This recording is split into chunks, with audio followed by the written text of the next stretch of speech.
Joining us from Iowa this morning, Andrew Yang. Mr. Yang, thank you for joining us this morning. Let me start where I just left off with Pete Buttigieg right there. You got 30 seconds at the Super Bowl tonight to respond to President Trump. What's your pitch?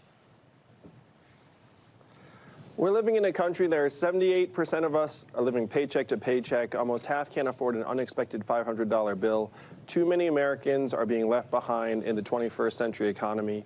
We need to put the gains of this economy directly into our hands, into families' hands around the country through a dividend of $1,000 a month, be a game changer for tens of millions of Americans, and get this economy working for us again, not the big corporations. That has been your signature proposal this whole way. But right now, you've been in a pretty consistent 6th place in Iowa, never hit double digits in that state. That kind of finish means no delegates out of Iowa after a big investment of time and money. I think you spent the last 17 days on a bus tour. Can you go on with a finish like that? Well, we think we're going to surprise a lot of people on Monday night, George, and we've got a ton of support in New Hampshire. I can't wait to take this vision to the rest of the country, starting here in Iowa on Monday night. But we'll be in New Hampshire, Nevada, South Carolina, Super Tuesday. You know that the Yang Gang will be here the entire way. Okay, well, the Yang Gang has been fairly strong throughout this process. But, you know, the Iowa caucuses, as you know, have a pretty unique way of voting. You're actually going to see 4 different results coming out of tomorrow night. The first round, the second round after realignment. And any candidate who doesn't get 15% in a certain precinct, your supporters have a chance then to go and back someone else on the second ballot.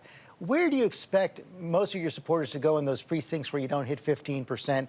And are you going to encourage them towards a particular candidate? Well, first, we plan to exceed 15% in the vast majority of locations. And as to what our supporters might do if we don't reach that threshold in a particular place, we have a very, very diverse group of supporters. I can't speak for where they would head.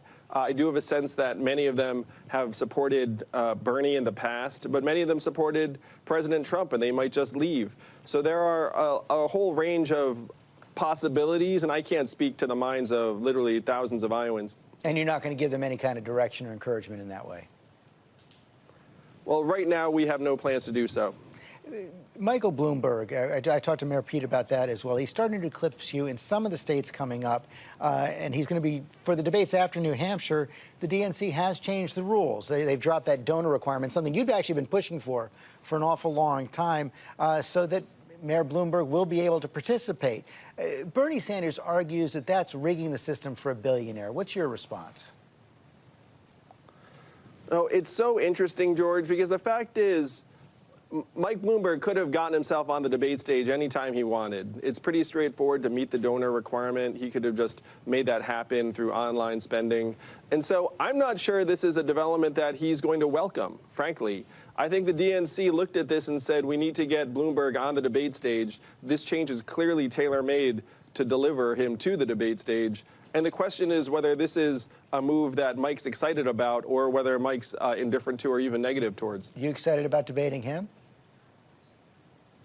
I'm excited. I'm thrilled I'll be back on the debate stage next week in New Hampshire, and we plan to be on the debate stage the entire way. So I expect to see Mike on the stage in Nevada the following, I think it's a week or 2. Yeah, we are going to see you Friday night in New Hampshire. Let me ask you a question coming out of impeachment. One of your competitors, Elizabeth Warren, has said that if she's elected president, she's going to appoint a task force to investigate President Trump's wrongdoing if she's elected. You've suggested, though, that a President Yang might pardon President Trump.